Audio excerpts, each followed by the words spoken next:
Hello crafty friends, this is the Paper Chef here. Today I'm going to be showing you how to create this advent calendar project using the Santa's Workshop Designer Series paper by Stampin Up.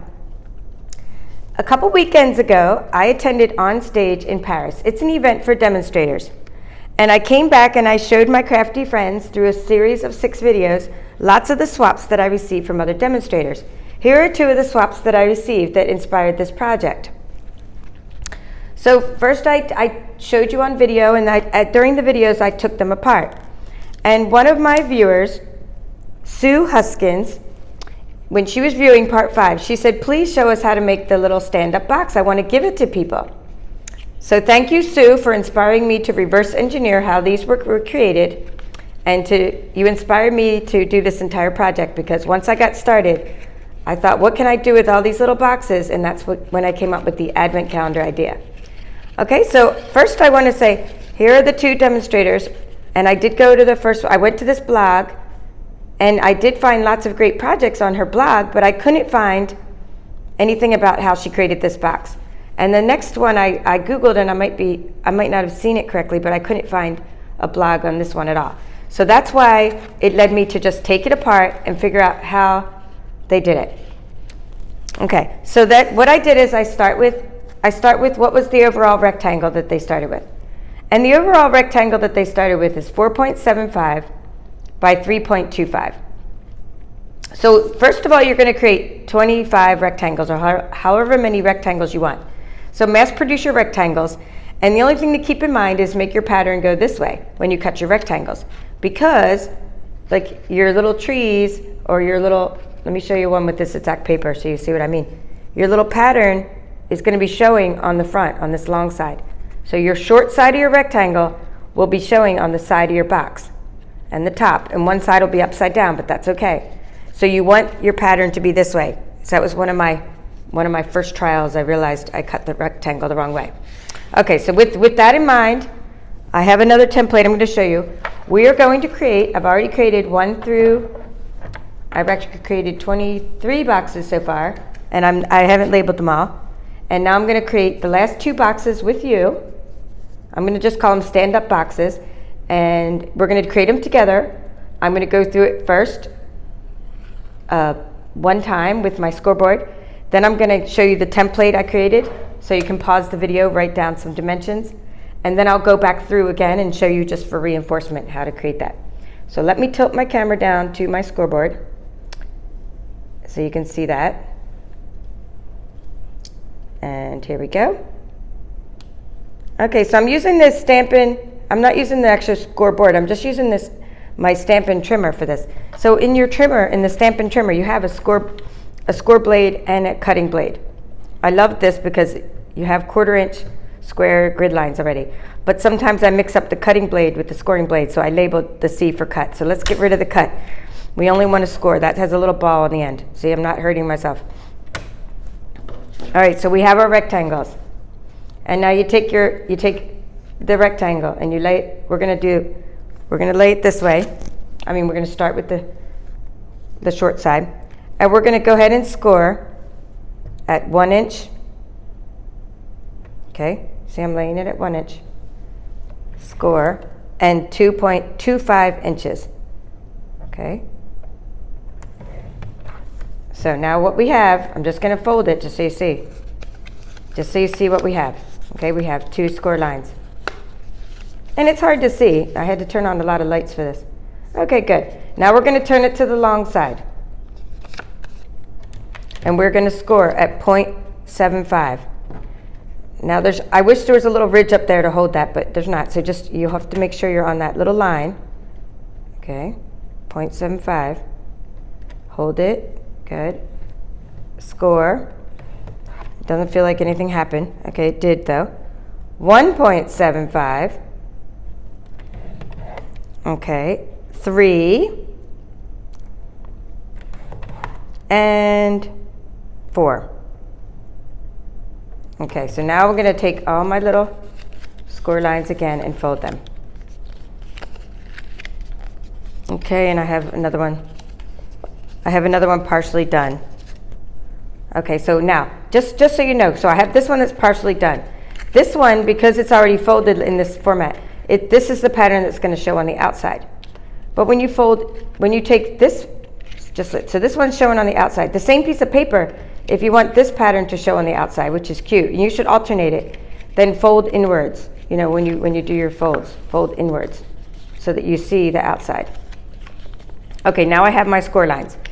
Now comes for the diagonal part, and then I'll show you my template. We want to create diagonals. We want to create diagonals going this way, this way, this way, and this way. It's a diamond. Okay, we're making sort of like a diamond shape. Now, I tried different things. Okay, so here's what I mean. So you want your diagonals on these parts. It's easier if you see it with this part. And I tried using the scoreboard and different scoreboards to make diagonals, and that didn't really work. I even tried, my envelope punch board. I said, oh, well, there's a diagonal line there. I could try to make a diagonal line score. That didn't work. Okay, so the only thing that I seemed to get to work is I took the silicone mat and I laid it down, and I put the template here, and this is how I did it. I took my this is just the scoring tool, and I just made diagonal lines, okay? And I'm making it like, again, the shape of a diamond. So I'll show you with my template in a minute, so please, you'll be getting the big picture and the nitty-gritty picture as well. I'm making 4 score lines, okay? I've also tried pinching it. It was not accurate as much as making the score lines with this tool, okay? So I made 4 score lines, and they came out very accurate. I used my silicone mat. That worked really well, and that's how I was able to get so many of these done. Okay, so now I still do the pinch. I pinch along those, okay? And that's it. And then you tuck your little box in. This box is amazing because you don't need any glue. I was like, hello, I love this box. Okay, I mean, that's it. And I'll show you what I put inside the boxes in just a minute. Okay, so here we go. I'm just gonna fold this box. We'll put stuff in the box. Now I'm going to show you my template and go through it one more time. Okay, so let's move this away. I'm going to put my template down. Actually, let's put it up high. I think you need it up a little higher, just so you can see it in the camera. So let's put it on top of my tape so you can see it, in case you want to pause and write that down. Okay, so you start with your rectangle. Let's turn it this way. I'll leave that for a second. You start with your rectangle, which is 3.25 by 4.75. Then you score, and that's what the dotted lines are. You score at 1 inch and 2.5 inch along the long side. Again, that's the side with the pattern. Okay, I left you enough time to pause that, to write that down. I'm going to turn this now. Then you turn to the side that's 4.75 inches, and you're scoring at 0.75, 1.75, 3, and 4. It's very important that you make these score lines diagonal in the shape of a diamond. I did it the wrong way. That's why I'm telling you. I did it that way a couple times. And so you need to just you're trying to get the shape of a diamond. All these little lines. Okay, so that's your pattern. And so you open it up, and that's what you get. Okay, so we're going to do one more for reinforcement. Let's get out our paper, and then we'll finish our calendar. I'll show you what I put inside, and we'll finish our whole project. All right, so here we have a piece of designer series paper. It's striped, okay, and there's bows. Remember I told you put the pattern on that side. We're going to lay it into the Stampin' trimmer, and we are going to score at 1. So it's good to cut all your paper, then score all your paper, then fold all your paper. You get an assembly line going. You get your project done really quick. I made all this last night. Okay, score at 1 inch and 2.5 inches. Okay, I'm going to turn it, and I'm going to score at 0.75 inches.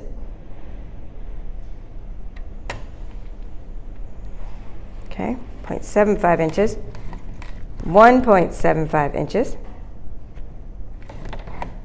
3 inches, and 4 inches.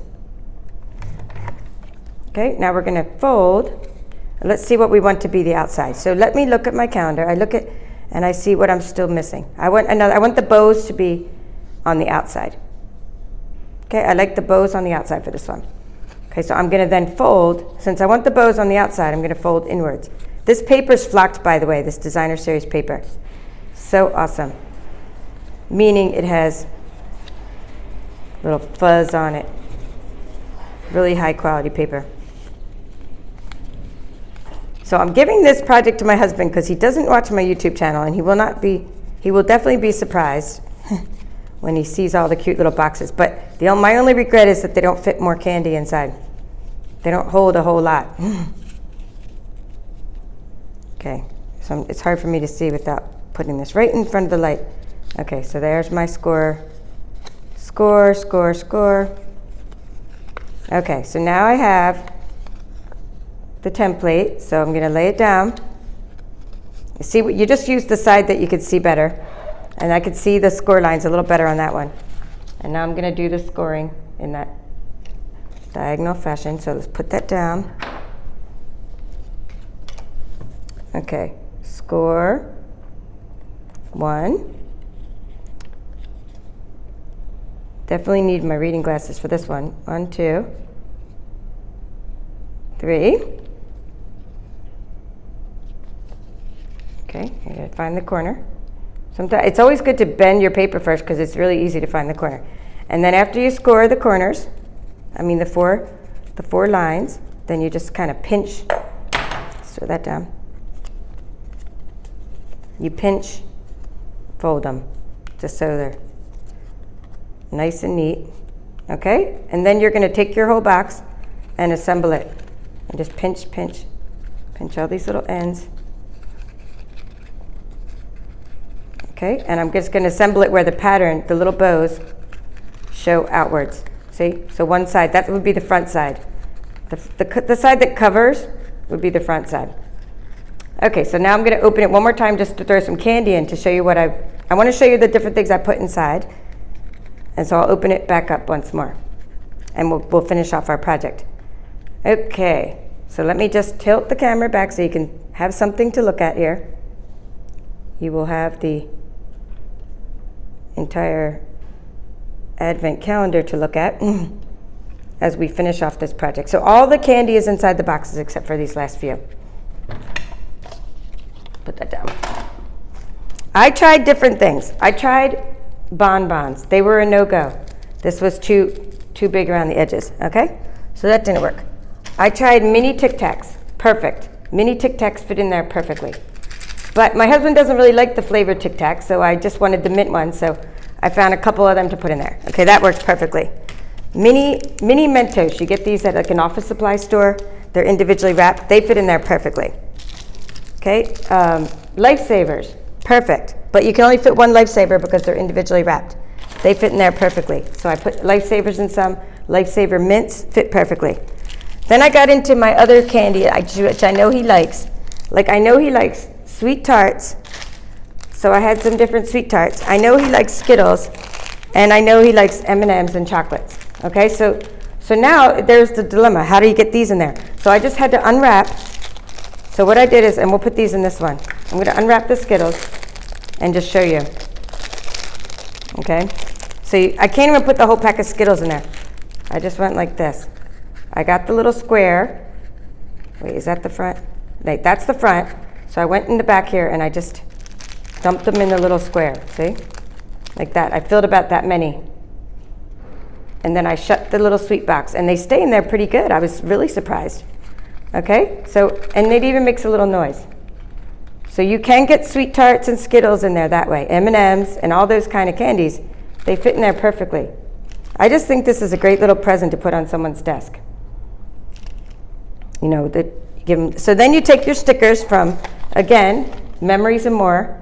I think this is out of stock right now. These were so popular, but they'll be coming back, hopefully. Memories and More card pack. And in the card pack, there were lots of things.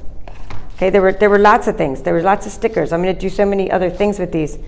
There were cards to make instant. They're card fronts.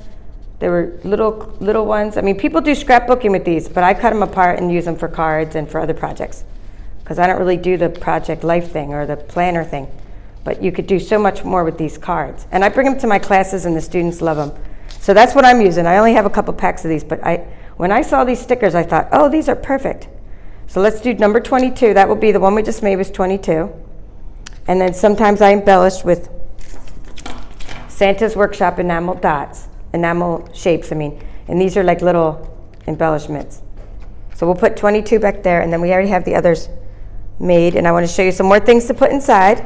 Okay, so what else fit right in here? So we have, this will be box 23. Okay, this is box 23. So the other thing I found that fit perfectly in there are Hershey Kisses. In fact, I was able to put 2 Hershey Kisses in one box. So that's what I did for December 25th. I put 2 Hershey Kisses inside one box. All right, so but what I thought was just a really cute idea, and you could do this for your entire project if you know someone likes Hershey Nuggets. My husband likes them, but not enough for me to put 25 in there. Individually wrap the Hershey Nuggets using the leftover designer series paper. So you have your Hershey Nuggets. I'm going to go ahead and put one in there. They fit perfectly in the little box. I was like, yay! How great is that? They fit in there. Look at that, and they're already wrapped.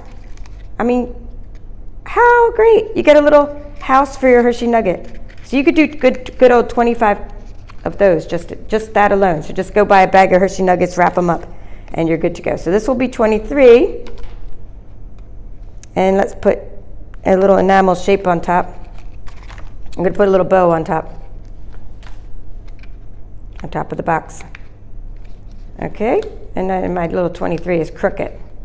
But the stickers are not very sticky, so that's okay. And we'll put 23 back there because 25 has to be by itself. We'll put 24 and 25 in the back row.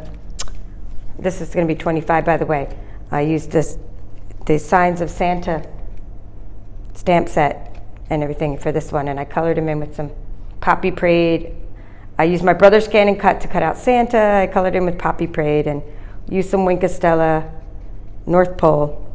All right, where is box number? Here we go. This will be box number 24. Oh, there's that other. We'll use that other Hershey Nugget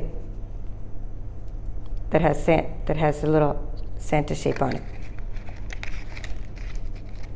Okay, and we're going to just put that there, and we are done the Advent Calendar project, which I'm probably going to put something else in there, but just to give you one more look at the calendar, because it's all done, we'll put that back a little. Got some sweet tarts rolling around. So I would give it to somebody maybe put it all in a cute little box like a paper pumpkin box. And then, you put your 25 is your cutest one. So thank you for watching. Please feel free to comment in the description about any other kind of candies you think will fit in here. Try it yourself. Let me know what you come up with. I'm just going to show you that I've started doing it with some other papers I have. This is called the All Is Bright paper. And that I cut out the little stockings using the Brother Scan and Cut. So I'm going to be doing these with all kinds of papers. So let me know some ideas you have for these little boxes. Whether you're going to put them on your Secret Santa, on your desk, on the coworker's desk for somebody, or what you're going to do with them. So let me know what you think. Thank you for watching. This is the Paper Chef. Until next time.